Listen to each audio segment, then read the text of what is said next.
Al via la sesta corsa dall'Arcoveggio, i ritiri di Emma Spritz e di Elettra Miura TRN riducono a 11 il campo di partenti, sono tutte femmine, Voilà Model, Essenza Piccante, Eva Trio, Eroina Jet, Elettra OP in prima fila, Eclisse Adri, Enigma C, Easter Cav, Evening Star Firm, Electra Zill in seconda, Enia in terza.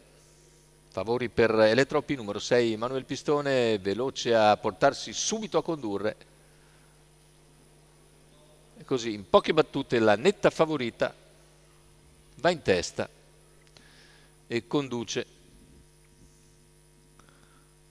La seconda posizione è per Essenza Piccante, più indietro c'è Evola Model e via via tutte le altre. Vediamo intanto il completamento dei primi 400 metri di gara con la battistrada Elettra OP che li completa in 34 tranquillamente con 3 lunghezze di margine su Essenza Piccante, poi Evola Model, mentre avanza all'esterno Evening Star Firm. Completamento dei primi 600 di gara in 46 e mezzo, scusate. Ora Evening Star arriva a ridosso di Elettra OP che continua a guidare tranquillamente. In seconda posizione numero 3 Eva Trio squalificato. La squalifica intanto per Eva Trio, mentre all'esterno avanza anche Easter Cav, cavalli che hanno completato gli 800 in 1-1-6, sempre nettamente in vantaggio Elettra OP. In seconda posizione rimane Senza Piccante, intanto il chilometro se n'è andato in 1-16-4 con Elettra OP che prova ad accelerare ancora.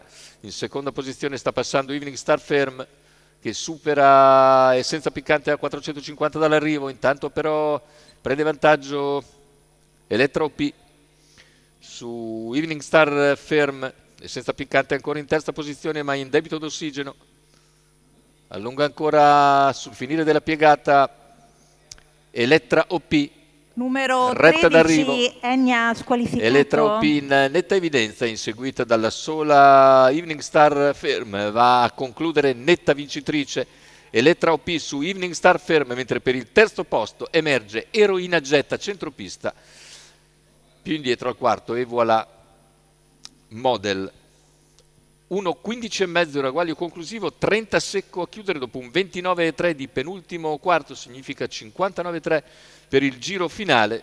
Bel primo piano, mai in discussione per Elettra OP che da un capo all'altro Manuel Pistone ha portato a un netto successo per conto di Eddie Moni al training e per la scuderia FB.